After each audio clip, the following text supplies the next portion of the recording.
मग तुम्ही हा प्रश्न त्यांना का नाही विचारला? त्या बैठकीत विचारलं तर स्वतः भास्कर जाधवांनी असं म्हटलं की काही कम्युनिकेशन गॅप राहील. नाही बघा, तुम्हाला माहिती असेल की शरद पवार इस्पितळात आहे. काल त्यांना तातडीने इस्पितळात दाखल करावं लागलं आणि बरेचसे नेते प्रमुख हे पुण्यात. अनेकांशी माझं बोलणं झालं. इतर काही विषयांवरती आमच्या चर्चा सुरू आहे.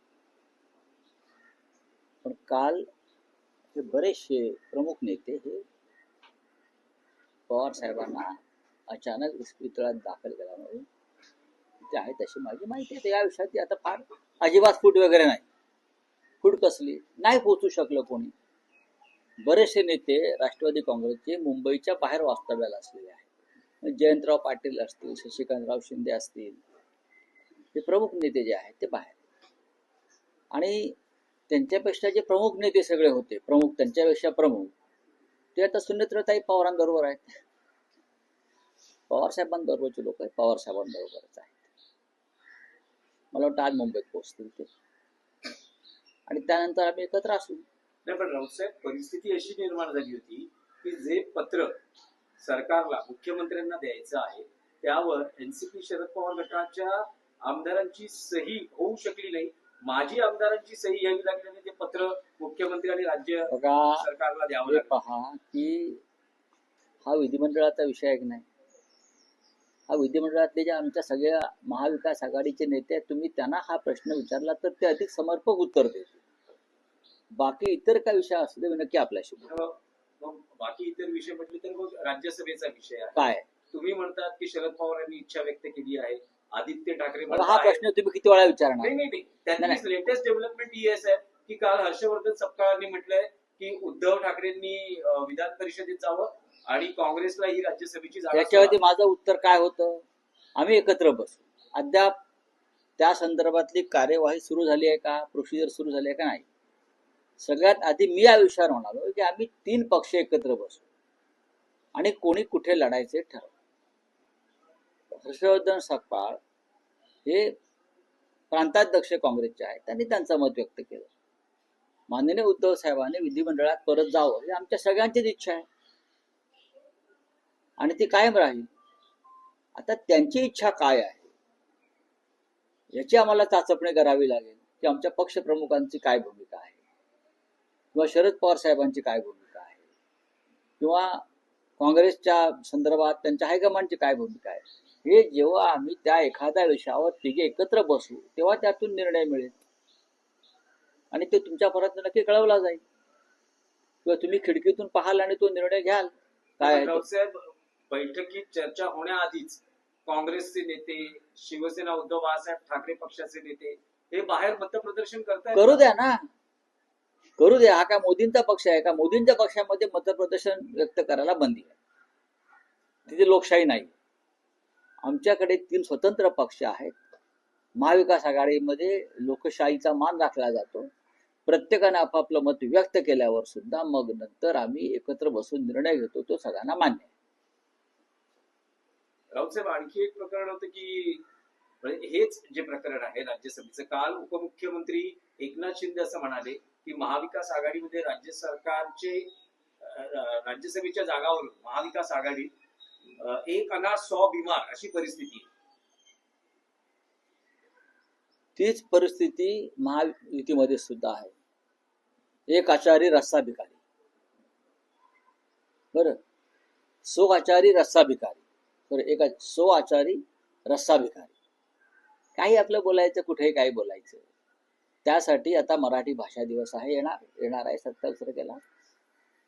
येणाऱ्या काही दिवसामध्ये उपमुख्यमंत्र्यांनी मराठी विषयी अभ्यास करावा, वाचन करावं.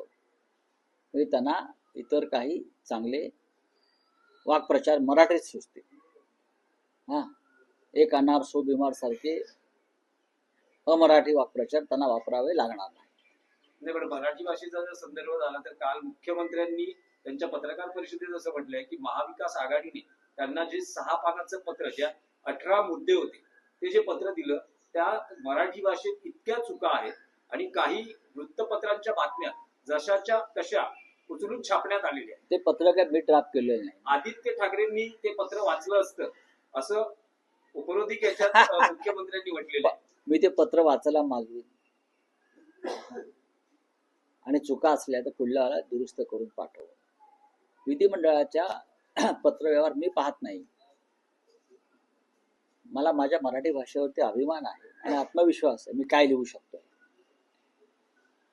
आणखी एक विषय होता की मंत्रालयातल्या झिरवाळ म्हणजे जे क्लीन चिट दिलेली आहे झिरवाळांना, जी एसीबीने कारवाई केली, त्यांनी असं म्हटलं की मी मुख्यमंत्री आहे, एसीबीला मी पूर्ण अधिकार दिलेले आहेत कारवाई करण्यासंदर्भात.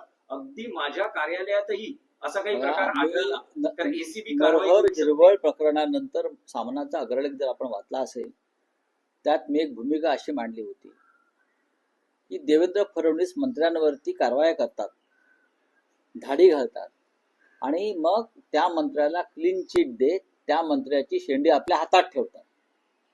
तसं त्यांनी झिरवळांची शेंडी आपल्या हातात ठेवलेली. म्हणजे सुनेत्रा पवारांचा एक मंत्री त्याची शेंडी आता फडणवीस साहेबांच्या हातामध्ये आहे. मंत्र्याच्या कार्यालयामध्ये भ्रष्टाचार, लाचलुचपत होते, पोलीस मंत्रालयात घुसतात आणि त्या मंत्र्यावरती कारवाई न करता त्या मंत्र्याला तुम्ही उघडपणे क्लीन चिट देता. हे तुमचं भ्रष्टाचाराविषयीची भूमिका आहे. भ्रष्टाचार करा पण तुमची शेंडी माझ्या हातात राहू द्या सरकारची. हे फडणवीस हे या बाबतीमध्ये भ्रष्टाचाराच्या बाबतीमध्ये अत्यंत ढोंगी आहे. महाराष्ट्राच्या मंत्रालयातल्या प्रत्येक मंत्रालयाच्या दालनात धाडी घालाव्यात इतका भ्रष्टाचार आहे.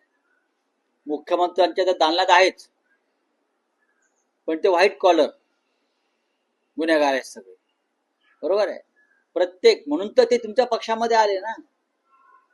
त्यांच्या भ्रष्टाचाराला पांघरून घालण्यासाठी तो झिरवळ बिचारा गरीब आदिवासी, त्याला नीट प्लॅनिंग करणं जमलं नाही, त्याच्यावेळी आदिवासीचा बळी दिला मुख्यमंत्र्यांनी.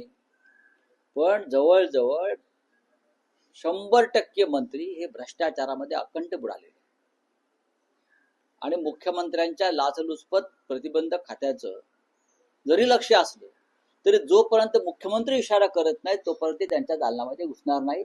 झिरवळ गरीब बिचारा.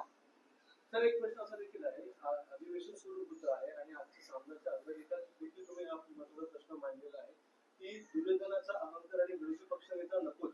दोन्ही सभागृहातले विरोधी पक्षनेता जे आहेत त्याच्याबद्दल प्रश्न निर्माण झालेला आहे. नक्कीच अधिवेशन सुरू होते काय वाटतं? विरोधी पक्ष नेत्याशिवाय अधिवेशन चालवलं जाणं ही लोकशाहीची विटंबना आहे. विधान परिषद आहे, विधानसभा आहे, तुम्ही चर्चाही करायला तयार नाही या विषयावर. हा कसला अहंकार? असा अहंकार दुर्योधनाला होता. हा अहंकार हे हिंदुत्ववादी आहेत ना, स्वतःला मानतात ना. मग महाभारतामध्ये अशा प्रकारचा अहंकार दुर्योधनाला होता.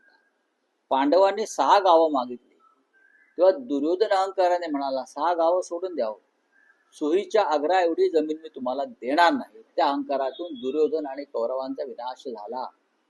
त्याच पद्धतीनं भारतीय जनता पक्ष, शिंदे गट वगैरे वागतायत. अजित पवारांची भूमिका ही विरोधी पक्ष नेतेपद असावं या मताचे ते वारंवार बोललेले आहे की दोन्ही सभागृहात विरोधी पक्ष नेता नसेल तर ते सभागृहाला मजा नाही, अर्थ नाही.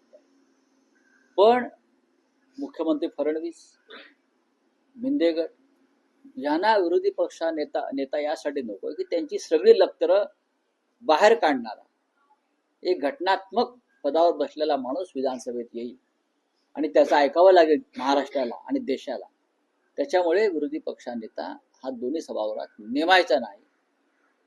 हे लोकशाहीचं विडंबन आणि विटंबन आहे. पण रावसाहेब, तुम्ही जितक्या प्रकर्षाने, जितक्या पोटतिडकीने आणि सामनामध्ये जो मुद्दा मांडलाय, पण असं दिसतंय की महाविकास आघाडीचे विरोधी पक्षातील नेत्यांनी आता हा कदाचित विषय सोडला आहे. कारण राज्य सरकार किंवा विधानसभा अध्यक्ष असे विषय दादच देत नाहीये. असे काल पत्रकार परिषदेतही काही तितकीशी जोरकस भूमिका लढवय्ये लोक असतात ते असा विषय सोडत नाहीत. एकटाही लढत असतो. छगन भुजबळ एकटे होते विधानसभेवर. हेच उदाहरण काल सरकारने पण, उपमुख्यमंत्री आणि मुख्यमंत्र्यांनी पण दिलं की विरोधी पक्ष नेत्या पदाची काय गरज आहे. एकटे भुजबळ होते, विरोधी पक्ष दळाणून सोडायचे. विरोधी पक्ष नेते तेव्हा होते ना. विरोधी पक्ष नेता तेव्हा होता, भुजबळ असताना सुद्धा नेता होता ना. काँग्रेसच्या राजवटीमध्ये कधी विरोधी पक्ष नेत्याचा अपमान झाला नाही. विरोधी पक्ष नेता नेमलेला आहे. संख्याबळ न पाहता पवार साहेबांनी, यशवंतराव चव्हाणांनी, वसंतराव नाईकांनी, वसंतदादा पाटलांनी विरोधी पक्षनेता हा नेमलेलाच आहे दोन्ही सभागृहामध्ये. पण विषय सोडून चालणार नाही, विषय लावून धरला पाहिजे, हे विरोधी पक्षाचं काम आहे. चला हो गया.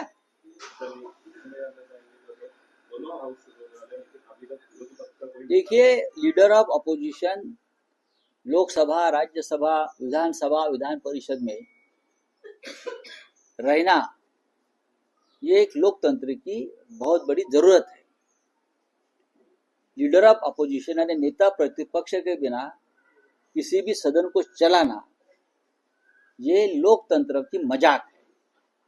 महाराष्ट्र की सरकार, फडणवीस सरकार, 3 सत्र हो गए, अब तक विधानसभा में और विधान परिषद में नेता प्रतिपक्ष की नियुक्ति को मान्यता नहीं दे रही. ये क्या चल रहा है इस देश में? क्या ये संविधान के खिलाफ नहीं है? आप संविधान की बात करते हो ना, तो महाराष्ट्र जैसे राज्य में, बड़े राज्य में आपका इतना बहुमत है, फिर भी आप नेता प्रतिपक्ष से क्यों डरते हो? तो ये मैं मोदी जी और अमित शाह जी और राष्ट्रपति जी को एक आह्वान करूंगा कि ये जो मामला है ये लोकतंत्र के लिए, देश के लिए ठीक नहीं है. चलिए.